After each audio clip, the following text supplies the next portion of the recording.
السلام علیکم ورحمۃ اللہ وبرکاتہ۔ میں ہوں ایاز اللہ اور آپ کا ہمارے چینل پر خیر مقدم ہے۔ معزز ناظرین، اللہ تعالیٰ کا بڑا انعام و کرم ہے کہ اس نے ہمیں اور آپ کو رمضان المبارک کا بابرکت مہینہ عطا فرمایا۔ یہ وہ مہینہ ہے جس میں اللہ تعالیٰ کی رحمت کی گھٹائیں بندوں پر جھوم جھوم کر برستی ہے، جس میں اللہ تعالیٰ کی رحمت بندوں کی مغفرت کے لیے بہانہ ڈھونڈتی ہے۔ چھوٹے چھوٹے عمل پر اللہ تعالیٰ کی طرف سے رحمتوں اور مغفرتوں کے وعدے ہیں۔ یہ مبارک مہینہ اللہ تعالیٰ نے ہمیں اور آپ کو عطا فرمایا ہے، اور اس مبارک مہینے کا آخر عشرہ چل رہا ہے۔ رمضان المبارک کے آخر عشرے میں ایک رات ہے جس کا نام ہے شب قدر۔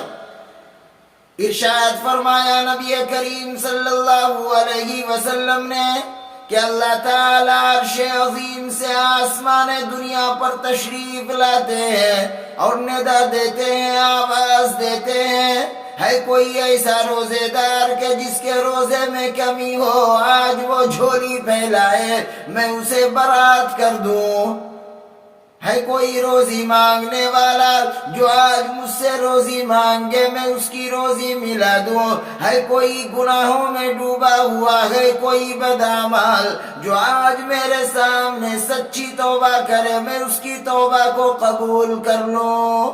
ہے کوئی ایسا بیمار کہ جس کو ڈاکٹروں نے جواب دے دیا ہو، جس کو حکیموں نے لا علاج کر دیا ہو، جس کو ڈاکٹروں نے لا علاج قرار دے دیا ہو، جس سے گھر والے بھی پریشان ہو، جس سے محلہ بھی پریشان ہو چکا ہو، آج میرے سامنے جھولی پھیلائے میں اسے شفا عطا کر دوں۔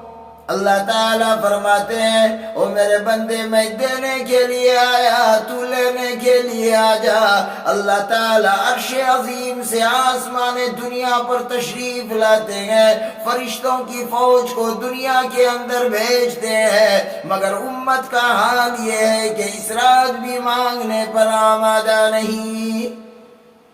چلو بھر پانی میں ڈوب مرنے کی بات ہے۔ ارشاد فرمایا نبی کریم صلی اللہ علیہ وسلم نے کہ جو شخص اس مبارک رات میں کھڑے ہو کر یا بیٹھ کر یقین کے ساتھ اللہ کی عبادت کرے کہ اللہ تعالیٰ میرا ایک ایک حرف سن رہا ہے، میری ایک ایک نیکی کو دیکھ رہا ہے، اس رات عبادت کرنے کی وجہ سے اللہ تعالیٰ اس کے سارے پچھلے گناہ کو معاف فرما دیں گے۔ اللہ تعالی ہم سب کو اور تمام مسلمانوں کو اس مبارک رات میں زیادہ سے زیادہ عبادت کرنے اور زیادہ سے زیادہ دعا مانگنے کی توفیق عطا فرمائے، آمین۔